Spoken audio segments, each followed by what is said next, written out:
Lust is a force so subtle yet powerful, it can shape your thoughts, distort your desires, and hijack your ambitions, all without your awareness.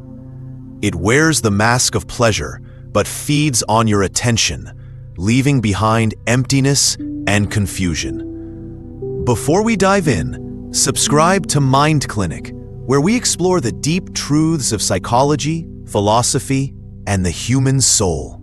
And join our community for powerful insights into personal and spiritual growth. Now, let's jump in. Far beyond mere sexuality, lust is the hunger for possession, stimulation, and escape. It's a craving that promises fulfillment, but delivers disillusionment. Throughout history, great thinkers, from ancient philosophers like Plato to modern minds like Freud and Jung, have warned us. When unchecked desire rules the mind, reason becomes its slave, and the self is imprisoned. Freud believed that repressed sexual desires drive much of human behavior and cause inner conflict. But Carl Jung took a more transformative view. He argued that these primal urges shouldn't be suppressed, but integrated into consciousness. This is the path of individuation, becoming your truest self by confronting and transforming your shadow. Lust is one of the most potent aspects of that shadow. Left unconscious, it drives compulsive behavior and keeps us trapped in cycles of craving. But when faced directly, it becomes a powerful source of creative energy, growth, and even transcendence. Many spiritual traditions, whether Buddhist, Christian, or Stoic, didn't preach chastity or discipline to shame, but to liberate. They understood that by mastering desire, we reclaim clarity, strength, and purpose. This journey isn't about denying your humanity. It's about reclaiming your sovereignty. To overcome lust is not to reject desire, but to rise above enslavement to it. It's the beginning of self-mastery, the moment when you stop being ruled by the unconscious and start becoming whole. What if the greatest prison isn't made of bars and walls, but of our own unexamined desires? Across ancient traditions, Hinduism, Christianity, Buddhism, the sages all whispered the same secret. There is a path beyond desire. In Hindu philosophy, the concept of brahmacharya calls for the preservation of one's vital energy, not as suppression, but as power reclaimed. In Christian mysticism, lust is described as a veil that clouds the soul's vision. And in Buddhism, desire, or craving, is the root of suffering. Time and again, across cultures and centuries, the same truth arises. Freedom comes not through indulgence, but through understanding. But overcoming lust isn't about shame or guilt. It's not about denying human nature. Instead, it's about looking deeply at the impulse, sitting with it, and asking, where does it come from? What pain or emptiness is it trying to soothe? Is it really about pleasure, or is it masking fear, insecurity, or loneliness? We often think lust arises from passion, but more often it grows from lack, from a hunger not of the body, but of the soul. It promises us intimacy, but often leaves us more disconnected. And in the modern world, bombarded with hypersexualized media, instant gratification, and dopamine-driven platforms, lust doesn't just visit, it dominates. Your attention has become a commodity. Algorithms are trained to exploit your deepest compulsions. Every scroll, every swipe, every suggested post feeds a cycle, not of pleasure, but of endless seeking. But seeking what? Connection? Meaning? Escape? Ask yourself this: how much of your mental energy has been hijacked by lust? How many decisions have been made or avoided because of it? How many relationships began with lust and ended in disappointment? Psychologists like Freud believed unconscious desire drives most human behavior, especially sexual desire. But his student, Carl Jung, took it further. Jung didn't preach repression. He spoke of transformation. He taught that by bringing unconscious desires into the light, we don't destroy them, we transmute them. This is the heart of his concept of individuation, becoming whole by facing, integrating, and transforming our shadows. And lust, in its unconscious form, is one of the darkest shadows of all. But when we become aware of it, when we stop running from it or feeding it, when we examine it, question it, and integrate it, it transforms. Suddenly, the same energy that once fueled obsession becomes the fuel for creation, for clarity, for inner strength. Many spiritual traditions knew this.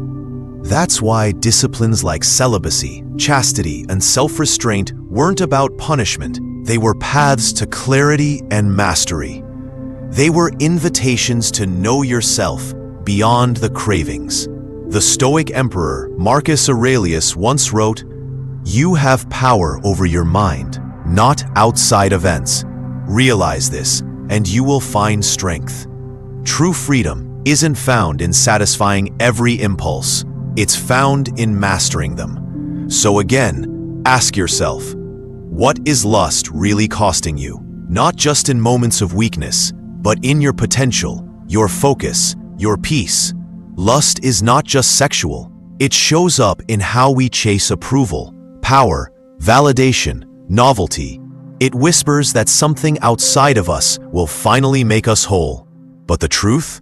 Nothing external can fill what is lacking within. Once you recognize this, not just intellectually, but experientially, you reclaim your power.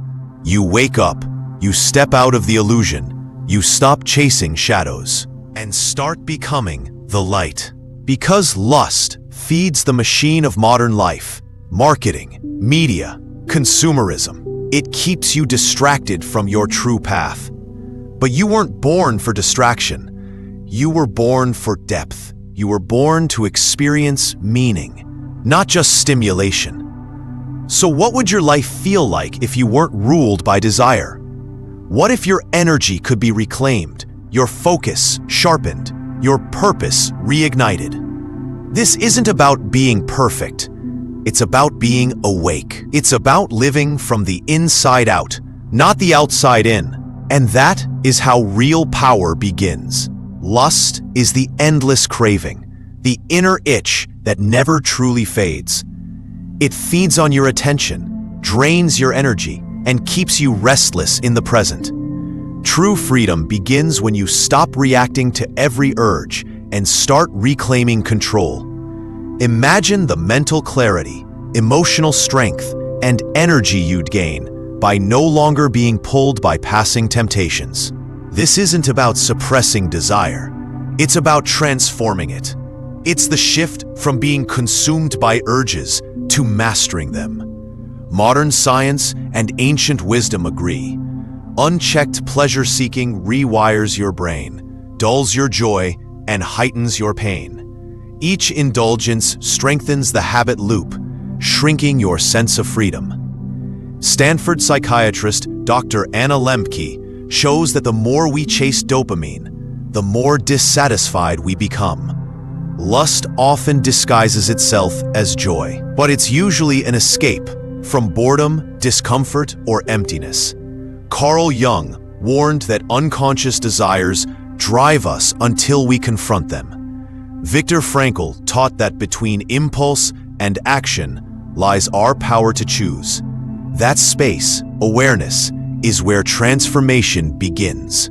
Ask yourself, is this craving real or a distraction from something deeper? When you pause, reflect, and breathe, you don't kill desire, you refine it. Pure desire drives love, creativity, and purpose. But lust hijacks it, narrowing your focus and clouding your purpose. Society profits off your compulsions. Advertising, entertainment, and algorithms exploit your attention. The more distracted you are, the easier you are to control. But discipline, rooted in self-respect, is the key to reclaiming your life. It's not about being rigid. It's about aligning your actions with your higher values.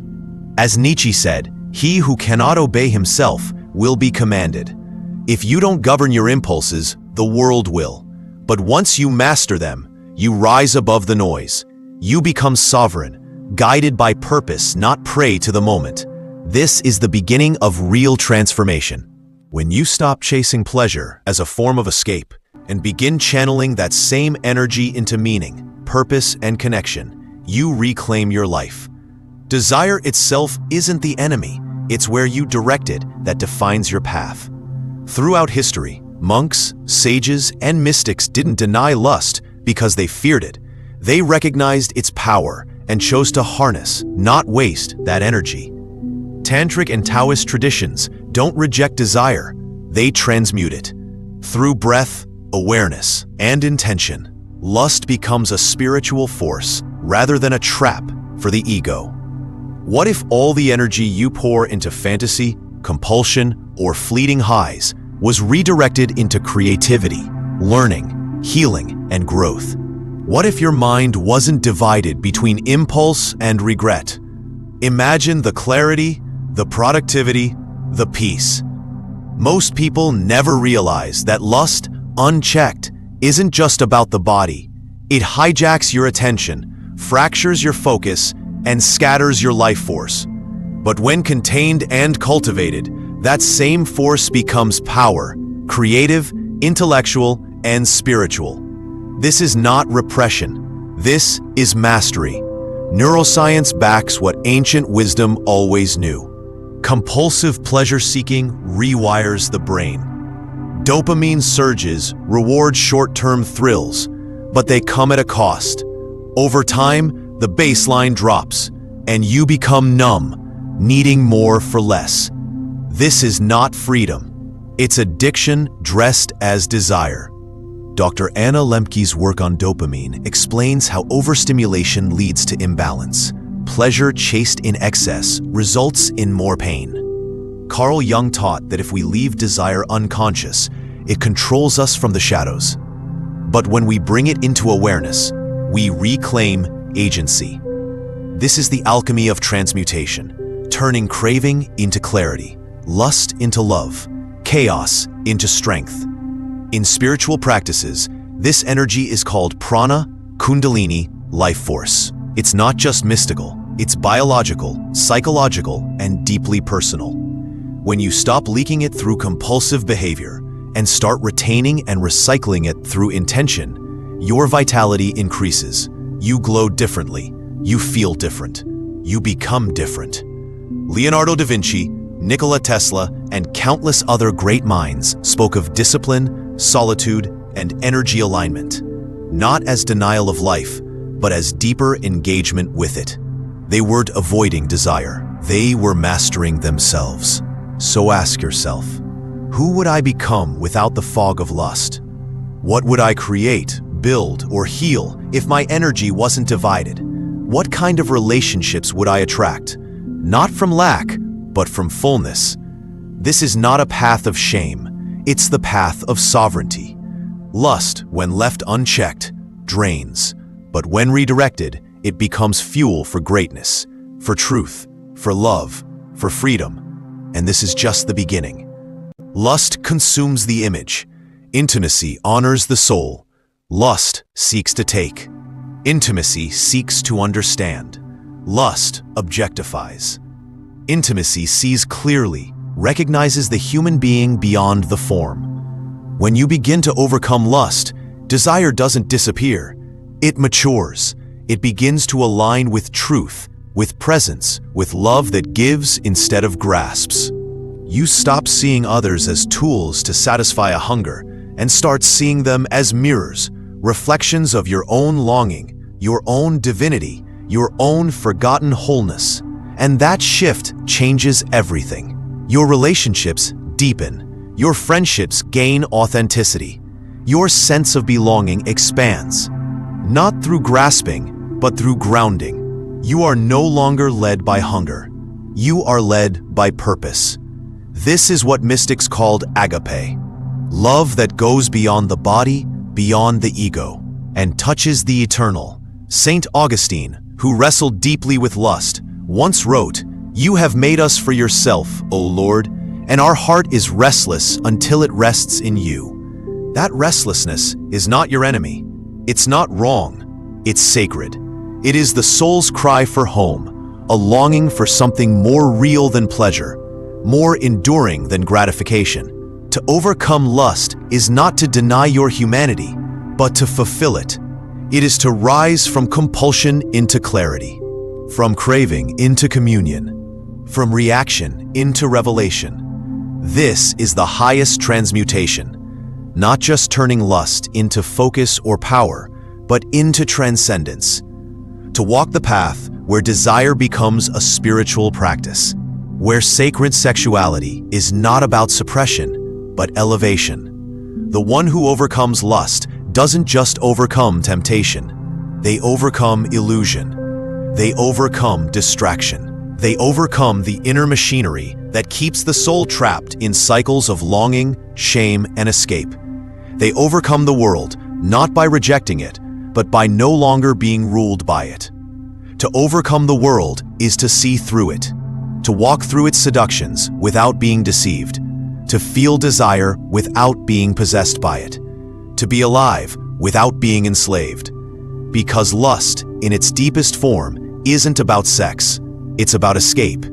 It's the refusal to be here, now, in your own body, in your own truth.